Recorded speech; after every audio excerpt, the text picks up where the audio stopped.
Hi guys, if you enjoy my videos, consider hitting the like button. It's the only way the YouTube algorithm really notices me. I would really appreciate it. Log entry 1. I don't know why I feel compelled to write this, but something doesn't sit right with me. Maybe it's nerves. After all, this is my first assignment as a fire watcher. My name is Daniel Grayson. I've been stationed at Echo Ridge Lookout, deep in the remote wilderness of British Columbia. The region is beautiful, endless rolling forests and jagged peaks. The station is a solitary outpost perched high on a granite cliffside. From the tower, I can see for miles a dense sea of dark green treetops stretching to the horizon. A thin dirt trail winds up to the station, but we were flown in by helicopter.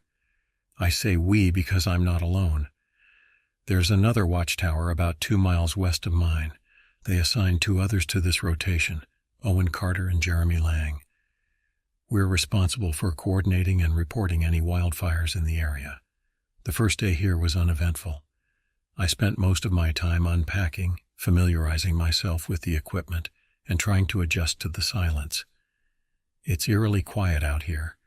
No cars, no planes overhead, just the occasional rustle of wind through the pines and the distant cry of a hawk. Owen is stationed at Cedar Bluff Tower, and Jeremy at a smaller ground-level cabin near the river.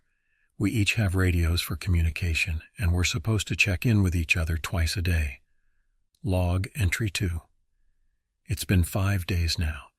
Everything has been running smoothly until tonight. At our evening check-in, Jeremy mentioned something strange. I saw someone out by the river today, he said, his voice crackling over the radio. You saw someone? I asked, incredulous. Yeah, a man, I think. He was standing near the water, but when I called out, he didn't respond. Just turned and walked into the trees. Could it have been a hiker? Owen suggested. Maybe, Jeremy said, but he didn't sound convinced. Hikers aren't uncommon, but the area we're in is so remote that it's unlikely. The trail leading here isn't well marked, and it takes days to get this far on foot. Jeremy said he'd keep an eye out, but something about his tone unsettled me. Log entry 3. This morning I found something odd in my station. A piece of paper was sitting on the desk, folded neatly in half. At first I thought it was one of my own notes, but when I unfolded it I realized it wasn't mine. It was a page from a journal, typed and dated years ago, 1984. Here's what it said. I don't know how long I've been here. Time doesn't feel real anymore. The days blend together, and I can't remember how I got here. I tried to write everything down, but the pages don't make sense. They don't stay in order, and at night the stairs creak. I swear something's coming up the stairs. My stomach twisted as I read it. I knew my station had been used by previous fire watchers, but why would someone leave this behind? And what did they mean by the pages don't stay in order? I decided to keep it. Maybe it's just someone's creative writing exercise. Maybe it's nothing. Log entry 4. Owen didn't check in tonight. Jeremy and I tried calling him on the radio several times, but there was no response. I'll hike over tomorrow, Jeremy offered. It's not far. Be careful, I told him. That night I sat on the edge of my cot, staring at the darkened forest. The moon was bright, casting silver light over the treetops. For the first time since I arrived, I felt truly isolated. And then, faintly, I heard it, a soft, deliberate knock at the base of the tower. Log entry 5. Jeremy left at first light to check on Owen at Cedar Bluff Tower. I watched him through my binoculars as he disappeared into the forest below. The morning was cold, and a thick mist hung low over the treetops. I wanted to go with him, but protocol dictates someone must stay at each station at all times. After Jeremy left, I sat by the window with my radio waiting for an update. Hours passed, and I heard nothing. I distracted myself by reviewing the equipment and taking notes, but I kept glancing at the folded piece of paper I'd found. The words haunted me. The pages don't stay in order. I don't know how long I was staring at it when the radio crackled to life. Dan, I'm at Owen's tower. Jeremy's voice was thin and unsteady. Is he there? I asked, already sensing the answer. No, it's empty. Jeremy described the scene at Cedar Bluff Tower. Owen's belongings were still there, his duffel bag, his food, even his boots by the cot. The kettle on the stove had water in it, as if he'd left in the middle of boiling tea, but there was no sign of Owen himself. The weird thing, Jeremy continued, is that his radio's gone, and his jacket. I frowned. So he went out on foot? Looks like it, Jeremy said. But there's no reason for him to leave the tower without telling us. You don't just wander off into the woods alone out here. Do you see any tracks? Jeremy paused before answering. No, nothing. It's like he just disappeared. That evening I found another page. I didn't see it when I left my station in the morning, but when I returned from the lookout to make dinner, there it was, lying in the exact spot where I'd found the first one. This one was shorter, but it chilled me to my core. He left his boots. Why would he leave his boots? The forest isn't safe without them. The forest isn't safe at all. Something is watching, and it's not the fire watchers. I tried to convince myself it was some kind of prank. Maybe Jeremy left it here before heading to Cedar Bluff, but why would he? And how would he have known where I'd found the first page? I didn't tell Jeremy about it over the radio. I didn't want to scare him. That night, the wind picked up. The tower groaned and creaked with every gust, but it wasn't the wind that kept me awake. It was the knocking. It started again around midnight, faint and deliberate. 3 soft knocks against the wooden base of the tower, spaced apart like the slow ticking of a clock. I stayed in my cot, clutching the radio in one hand and my flashlight in the other. The knocking stopped after a few minutes, but then came the sound of footsteps, slow, heavy footsteps ascending the staircase outside. I didn't move. My heart pounded in my chest as the sound grew louder, closer. I shone my flashlight at the door, but there was nothing there. No shadow beneath the crack, no outline in the frosted glass. And then, as suddenly as it had started, the sound stopped. Log entry 6. This morning, Jeremy radioed in. "I'm coming back to Echo Ridge," he said. "What about Owen?" I asked. He hesitated. "He's not here, Dan. And I don't think he's coming back." Something in his voice made my skin crawl. "Jeremy, what's going on?" "I'll explain when I get there," he said. "Stay put." I wanted to push him for more, but he cut the connection before I could. Jeremy didn't arrive when I expected him to. He should have made it back by noon, but the hours dragged on with no sign of him. Around 4 p.m., I took my binoculars and scanned the tree line. I didn't see Jeremy, but I did see something else. In the clearing near the base of the tower, there was a figure. It was too far away to make out details, but it stood motionless, facing the tower. "Jeremy," I called over the radio. No response. I grabbed my flashlight and headed down the stairs, my boots thudding against the wooden steps. When I reached the clearing, the figure was gone. But the trees didn't look the same. The trunks seemed closer together, the branches darker, denser. The air felt colder, heavier. Something was wrong. Log entry 7. Jeremy arrived just after sunset, his face pale and drawn. "You saw it, didn't you?" he said as he climbed into the tower. I didn't answer. He dropped his pack on the floor and sat heavily on the cot. "Dan, I found something at Owen's station." He reached into his bag and pulled out a stack of crumpled, weathered pages. "They were in his desk drawer," he said. "I think it's his journal, but it's strange." He handed me the top page. The handwriting was shaky and uneven. "They're here. They're always here. The forest moves when you're not looking. Don't trust the stairs." I looked up at Jeremy. "What the hell is this?" "I don't know," he said, "but I think Owen knew something we don't." Log entry 8. Jeremy and I spent hours going through the crumpled journal pages he brought from Owen's station. Most were illegible, the ink smudged or the paper torn, but the ones we could read were unsettling. One entry stood out, written in shaky handwriting that barely stayed on the lines. "It's not just the stairs, it's the whole station. The forest breathes. I think it's alive and it watches us. I saw them last night, shadows between the trees, but they weren't shadows. They had form. They had eyes." Another page was typed, almost identical to the ones I'd found at my station. The knocking isn't random. It's a message. 3 knocks, then 4, then 5. It's counting down. Counting down to what? The more we read, the worse the sinking feeling in my gut became. Owen had been spiraling before his disappearance, and it wasn't hard to see why. Jeremy sat across from me, his face pale and his hands trembling. "Do you think he's still out there?" I asked. Jeremy didn't answer immediately. Finally he said, "I don't think Owen left the forest, Dan. I think the forest took him." That night the knocking started again. 3 knocks, then silence. A minute later, 4 knocks. Jeremy and I sat frozen in the station's cabin, our radios clutched in our hands. The final knock was louder, more deliberate. 5 knocks. Jeremy stood and grabbed the flashlight. "I'm going down there." "Are you insane?" I hissed, grabbing his arm. "You don't know what's out there." "We can't just sit here," he snapped. "Whatever's doing this, it's not going to stop." He wrenched free of my grip and stormed toward the door. Against my better judgment, I followed him. The air outside was cold, the wind cutting through my jacket. The forest was darker than I'd ever seen it, the moonlight unable to penetrate the thick canopy. Jeremy shone his flashlight at the base of the tower, but there was nothing there, no sign of the person or thing that had been knocking. "Hello?" he called, his voice echoing faintly in the stillness. No response.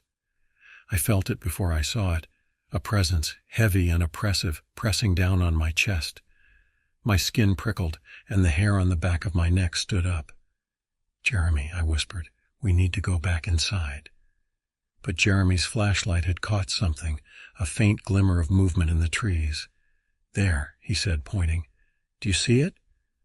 At first I thought it was just a trick of the light. But then I saw it. A figure moving between the trees, too fast and fluid to be human.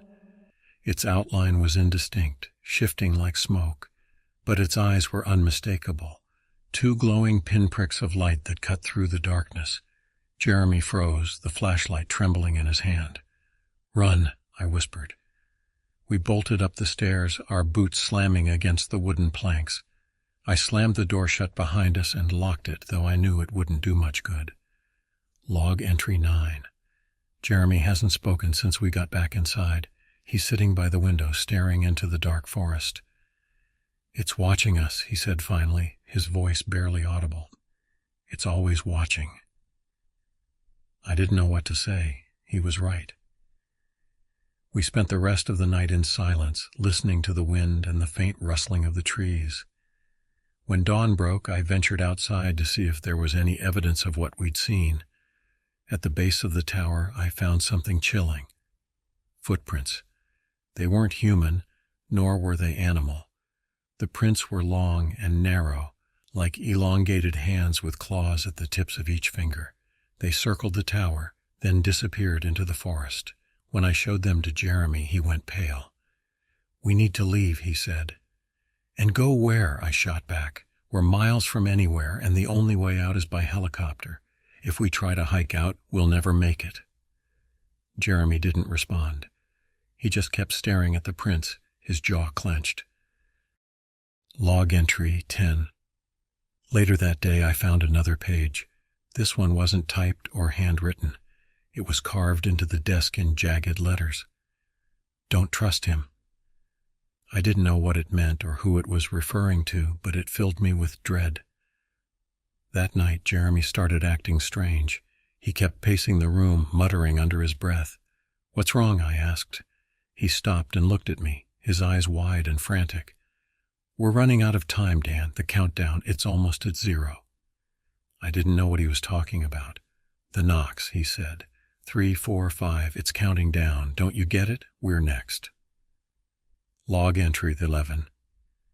Jeremy's words kept echoing in my mind. We're next. That night I didn't sleep, neither did he. The air inside the station was stifling, heavy with unspoken dread. We didn't talk about what we'd seen outside, but it was always there between us, a shadow hanging over every breath and every movement. The knocks didn't come again, but something worse took their place. Around 2 a.m., just as I started to think we might make it through the night without incident, I heard it. Faint laughter drifting up from the forest below. It wasn't human. The sound was thin and sharp, like metal scraping against metal, and it carried a strange rhythm, rising and falling as though mimicking human voices. Jeremy stiffened, his eyes snapping to the window. "Do you hear that?" I nodded, my throat too dry to speak. The laughter grew louder, closer, until it seemed to echo all around us. I grabbed the flashlight and shone it out the window, but the forest was empty, just an endless expanse of black shadows and twisting branches. Then I realized something chilling. The laughter wasn't coming from the forest. It was coming from the staircase. "Stay here," I whispered to Jeremy, though I wasn't sure who I was trying to convince. He grabbed my arm. "Don't go out there." But I had to. I couldn't stay trapped in the cabin waiting for whatever was out there to come to us. I opened the door and stepped onto the stairs, my flashlight cutting through the dark. The laughter stopped abruptly, leaving only the sound of my boots on the wooden planks. The forest below was eerily still. The wind had died, and even the insects were silent. I descended slowly, scanning the area with the flashlight. When I reached the base of the tower, I saw them. Dozens of footprints circling the structure. They weren't alone. Scattered among the footprints were symbols carved into the dirt, spirals, intersecting lines, and shapes I couldn't begin to describe. They seemed to glow faintly in the moonlight, though that might have been my imagination. My flashlight flickered. That's when I felt it, a presence behind me, cold and immense, pressing against my back like a shadow made of ice. I turned slowly, my breath caught in my throat. Nothing was there. But the laughter began again, softer this time, echoing from deeper in the forest. I bolted back up the stairs. Log entry 12. When I returned to the cabin, Jeremy was waiting, his face pale and drawn. "What did you see?" he demanded. I shook my head. "Symbols, footprints, I don't know what they mean." Jeremy stared at me for a long moment, then muttered, "It's the forest. It's trying to get inside." He didn't explain what he meant, and I didn't ask. The next day, the knocks returned. This time there were 6. Jeremy was pacing the cabin again, his muttering growing louder and more frantic. "It's a countdown. We're running out of time." "What happens when it reaches 0? I asked, though I wasn't sure I wanted to know the answer. Jeremy stopped pacing and looked at me, his eyes wide and hollow. "We disappear, like Owen." That afternoon I found another page. It was folded neatly on my cot, though I hadn't left the cabin all day. This one was handwritten, and the handwriting was mine. "You've always been here, don't you remember?" My blood ran cold. I didn't write this. I couldn't have. But the words stared back at me in my own uneven scrawl, mocking me. I crumpled the page and threw it into the corner. That evening, Jeremy snapped. "I can't stay here anymore," he said, slinging his pack over his shoulder. "Where are you going?" I asked. "Out," he said. "I don't care where. I'd rather face whatever's out there than stay here and wait to disappear." I tried to stop him, but he pushed past me and stormed down the stairs.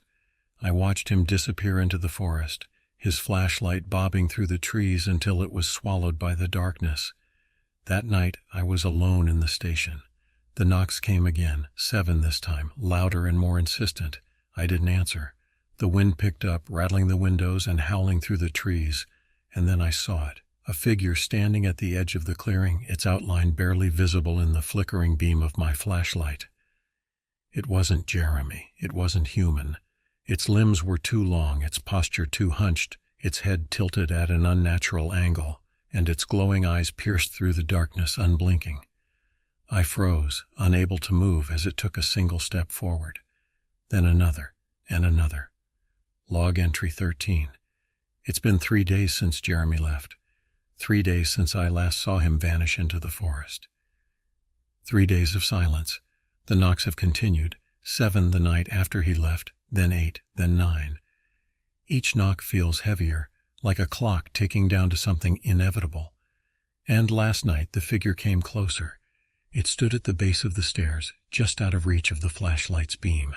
It didn't move, didn't speak, just stood there, waiting. I didn't go down. This morning I found another page from Owen's journal, hidden under my cot. It was the most coherent entry yet, and it revealed something I hadn't considered before.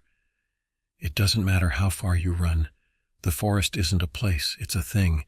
It moves with you, it's inside you. The countdown doesn't lead to escape, it leads to realization. That's when you stop pretending you're human. The word sent a shiver through me. What did he mean, stop pretending you're human? I thought of Jeremy, of Owen, of the symbols and footprints, of the way the forest seemed to shift and breathe, always watching. I thought of the page written in my own handwriting. You've always been here, don't you remember? The question clawed at my mind. Just before dusk, Jeremy came back. I saw him from the window, stumbling out of the tree line, his face pale and gaunt. His clothes were torn, and his hands were streaked with blood. I ran down the stairs to meet him, relief flooding through me. Jeremy, what happened? Are you okay? He looked at me with hollow eyes. It's still coming, he whispered. I couldn't stop it. What are you talking about? What happened out there? He collapsed to his knees, trembling. I saw it, Dan. I saw the forest for what it really is. I grabbed his shoulders, shaking him.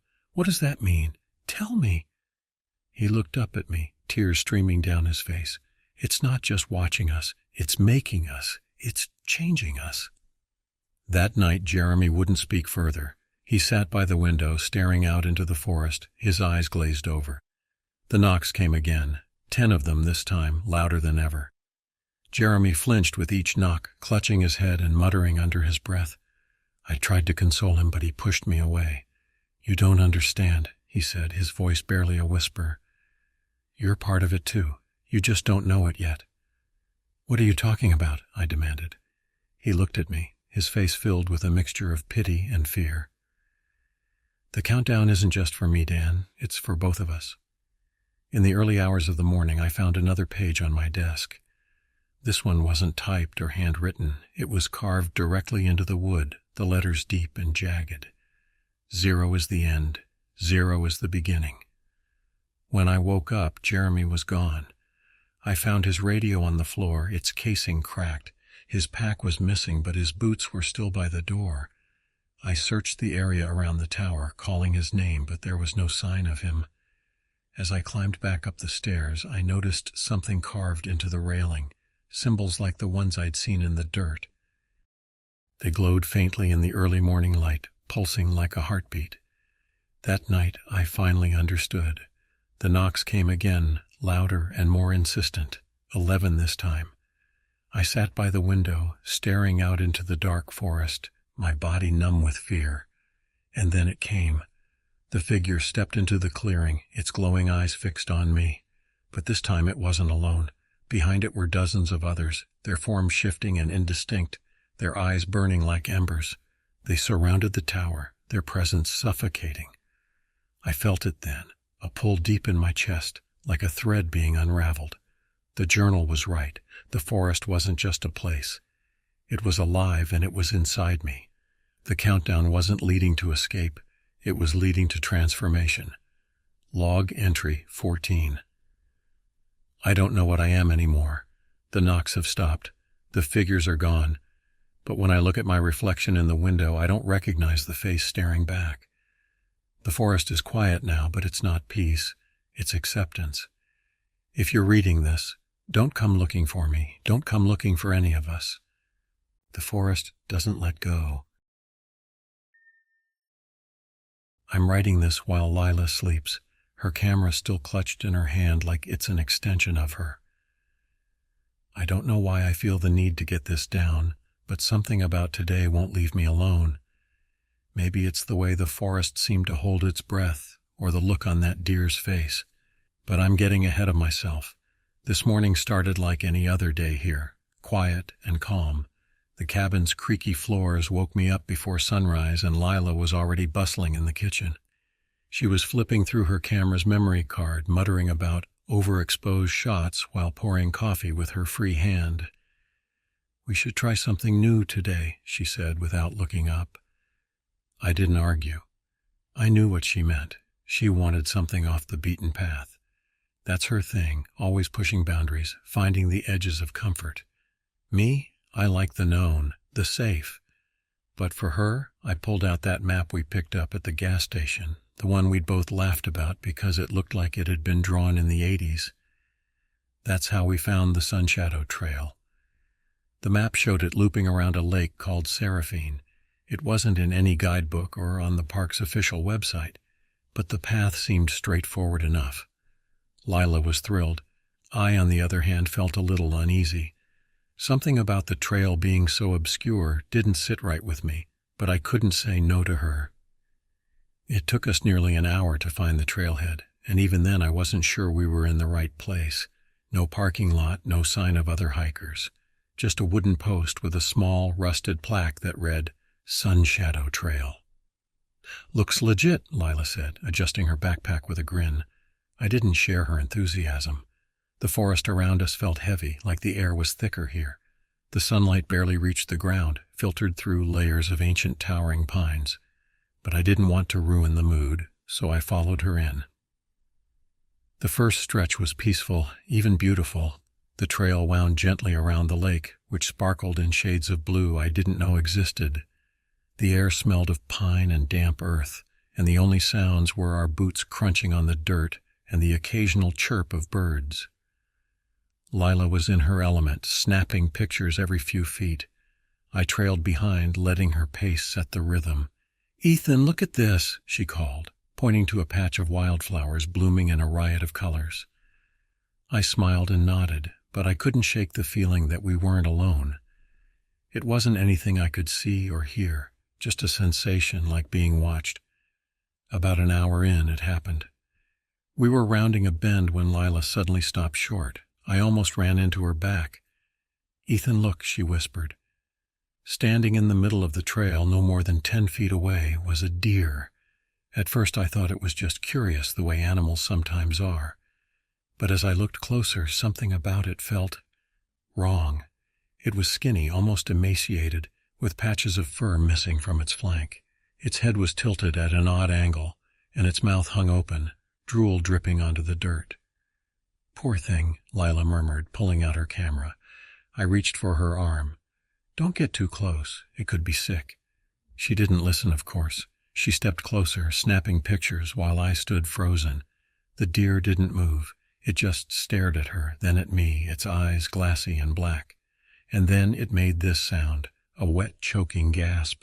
Lila backed up, and the deer slowly turned and walked off the trail into the woods, its gait unsteady. "Did you see that?" she asked, her voice shaky. "Yeah," I said. "Let's keep moving." After that, the trail felt different. The air was colder, the trees seemed darker, and then there was the sound, the soft rustling of something moving through the underbrush, just out of sight. It started about 20 minutes after we saw the deer. At first I thought it was just an animal, but it wasn't just one noise. It was constant, following us, moving when we moved. "Do you hear that?" I finally asked. Lila nodded, gripping her camera like it was a weapon. We didn't talk much after that. I kept looking over my shoulder, but I never saw anything. The sound stayed with us, growing louder the farther we went. We reached a small clearing about 2 hours in. By then, the unease was eating at me, and I could tell Lila felt it too. She kept glancing over her shoulder, her usual enthusiasm replaced by a tense silence. "Let's rest for a bit," she said, sitting on a fallen log. I hesitated but sat next to her, my back to the trail. And that's when we heard it, the unmistakable snap of a branch, close, too close. I turned, expecting to see the deer or maybe a bear, but the trail was empty. "Ethan," Lila whispered, her voice trembling. I followed her gaze into the woods. Something was there, a shadow moving between the trees. It was too far away to make out details, but it was big, bigger than a deer, bigger than anything I wanted to encounter out here. All I could make out were giant antlers, but they were too high to be a deer. "We need to go," I said, grabbing her hand. She didn't argue. "I'm ending this entry here because I can't stop thinking about that shadow. It wasn't an animal. It was standing upright. Tomorrow we're sticking to the guidebook. I didn't sleep last night." Lila was restless too, tossing and turning in the bed beside me. I asked her if she was okay, but she just muttered something about her camera, rolled over and pretended to fall back asleep. I didn't press her. Today we agreed, no more off-the-map adventures. After what happened yesterday, neither of us wanted to admit how shaken we were, but it was obvious.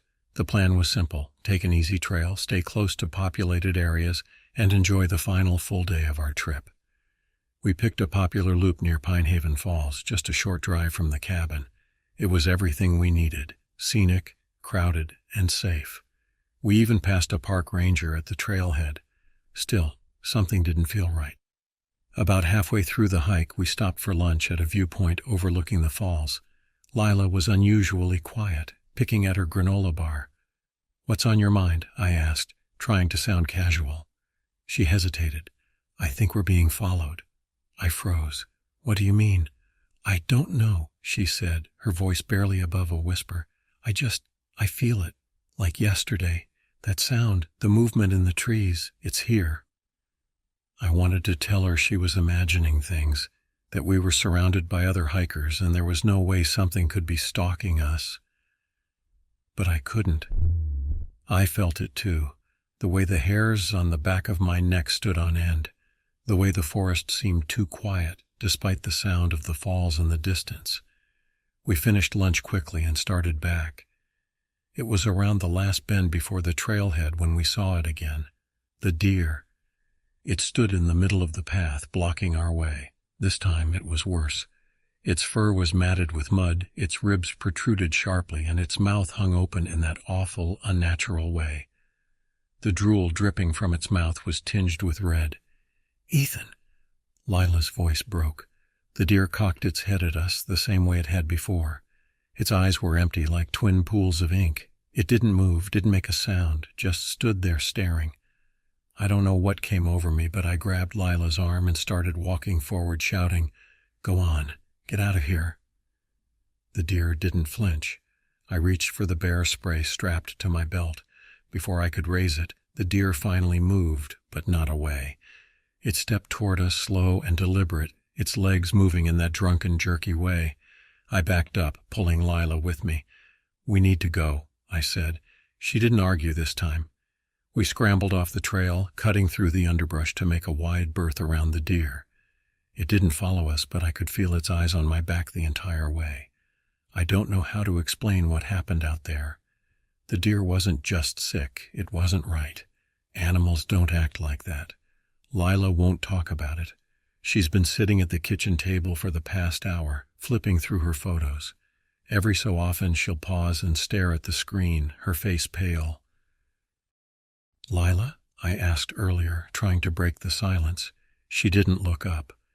"It's in the pictures," she said. I didn't know what she meant, but when I walked over to look, she shut the camera off and snapped, "Don't. We're supposed to leave tomorrow, but I'm starting to think we should go tonight. Something is wrong here, and I don't think it's just the deer. It's past midnight now, and I can't sleep." Lila hasn't come to bed. She's still at the table, staring out the window into the darkness. I asked her if she was coming to bed, but she just shook her head and said, "I need to keep watch." I tried to tell her there's nothing out there, but the truth is I don't believe it myself. I've been hearing things, soft rustling outside the cabin, faint creaks like footsteps on the porch. I don't want to look, but I don't think I'll be able to stop myself.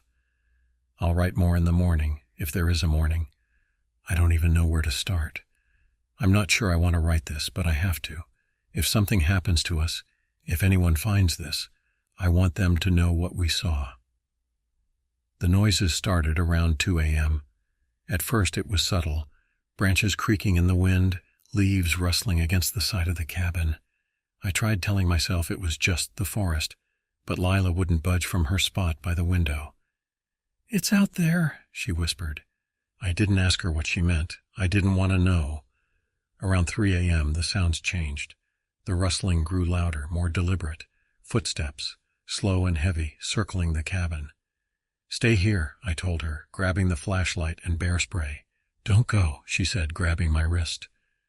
Her grip was ice cold. I hesitated, but the footsteps stopped. Silence stretched between us like a taut wire, and I could feel my heart pounding in my chest. Then came the knock. 3 slow, deliberate knocks on the front door. Lila gasped, her eyes wide with terror. "Ethan, don't." But I couldn't just sit there. I crept toward the door, the flashlight trembling in my hand. "Who's there?" I called out, my voice shaking. No answer. Another knock, louder this time. "Go away," I shouted. Still no response. I glanced back at Lila, who was frozen in place, clutching the edge of the table. Then I did the stupidest thing I've ever done. I opened the door.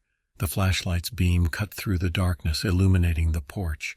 At first I thought no one was there, but then I saw it. A shape just beyond the edge of the light. The deer. It stood at the bottom of the steps, its head tilted at that unnatural angle, its mouth open and drooling. Its glassy black eyes stared up at me, unblinking. "Get out of here!" I shouted, raising the bear spray. The deer didn't move. I sprayed, aiming for its face. The mist hit it squarely, and for a moment I thought it worked. The deer flinched, taking a step back. Then it made that sound again, a wet, choking gasp that sent chills down my spine. Before I could react, it lunged up the steps. I slammed the door just in time, throwing the deadbolt into place. I turned to Lila, my chest heaving.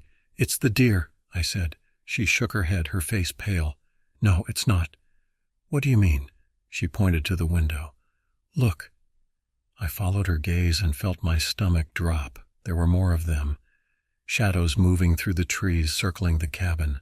They were upright like people, but their movements were wrong, jerky and unnatural, like marionettes controlled by invisible strings. The deer was the least of our problems. I don't know how we made it out. The shadows kept closing in, their shapes growing more distinct. I saw antlers, long limbs, and faces that didn't belong to any animal or human. Lila grabbed her camera and backpack, and I grabbed the keys. "We have to go now," I said, pulling her toward the back door. "What if they're waiting for us out there?" she whispered. "We don't have a choice." We bolted. We made it to the car without looking back. The engine roared to life, and I hit the gas, tearing down the dirt road as fast as I could. Lila was shaking, clutching her camera like a lifeline. "They're not animals," she kept saying. "They're not animals." I didn't ask her what she meant. I didn't want to know. We're back in civilization. We checked into a motel on the edge of town, and I don't think either of us will sleep tonight. Lila hasn't said much since we got here, but she's been staring at her camera again. I asked her what she saw, and all she said was, "I need to delete them." I told her not to. People need to see this, to know what's out there. But maybe she's right. Whatever we brought back with us, it's not over. I didn't sleep. Neither did Lila. She sat in the chair by the window all night, camera in her lap, staring out into the parking lot. "I don't think we're safe here," she said quietly, around 4 a.m. "Why not?" I asked, trying to sound calm even though my nerves were shot. She didn't answer right away. Finally, she said, "They're still with us, I can feel it." I wanted to dismiss it as paranoia, but I couldn't, not after what we'd seen. This morning, while Lila was in the shower, I finally gave in and looked at the photos on her camera. I shouldn't have. Most of them were normal, pictures of the lake, the trail, the wildflowers. But then I got to the ones from yesterday. The first few showed the deer standing in the middle of the trail. Its head was tilted, its eyes empty, just as I remembered. But in the last photo, something had changed. Behind the deer, barely visible among the trees, was a shadow. It looked human, but its limbs were too long, its posture too hunched. Its head was crowned with what looked like antlers. I flipped to the next photo. The shadow was closer. In the final photo, the shadow was gone. I shut off the camera and sat there, my hands shaking. Around noon, I decided to call the Park Service. Someone needed to know what we'd seen, especially about the deer. I didn't mention the shadows. I wasn't ready to sound crazy. But I told them about the sick animal on the Sun Shadow Trail. The ranger on the other end sounded surprised. "Sun Shadow Trail?" he asked. "Are you sure?" "Yes," I said. There was a long pause. Then he said, "That trail's been closed for years. Landslide wiped it out back in 2015. Are you sure that's where you were?" I froze. Positive, the sign was still there. Another pause. "Well, it shouldn't be. I'll send someone to check it out." I hung up feeling worse than before. We decided to stay another night at the motel, hoping the distance would help us feel safer. By evening, I started to believe we might actually be okay. That was when the power went out. The lights flickered once, twice, then went dark. The air conditioner sputtered to a halt, leaving the room unnervingly silent. Lila grabbed her flashlight and shone it toward the window. "Do you hear that?" she whispered. I listened.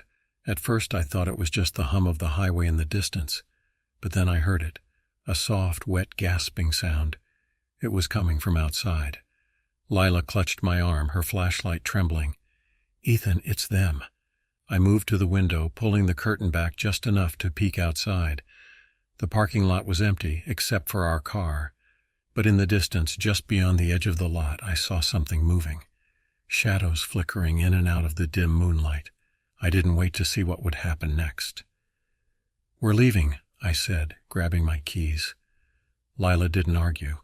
We threw our bags into the car and sped off, not even bothering to check out at the front desk. As we drove, I kept glancing in the rearview mirror. I half expected to see the deer or the shadows chasing us, but the road behind us stayed empty. Still, I couldn't shake the feeling that we were being followed. We're a few hundred miles away now, staying at a friend's house in the suburbs. I don't know if it's far enough.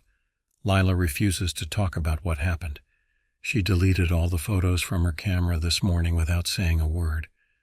Part of me thinks we should go back to Glacier Valley, try to find answers, but the rest of me knows we won't. Whatever's out there, it's not meant to be understood. I don't know how to move forward from this. All I know is that I'm never stepping foot in the woods again. If anyone reads this story, heed my warning. There are places in the world we're not supposed to go, places that belong to something else. I'll update this if I can, but if I don't, stay out of Glacier Valley, stay away from the Sun Shadow Trail, stay away from Lake Seraphine. And if you are unfortunate enough to find yourself in that place then, some things can't be escaped. I'm sorry.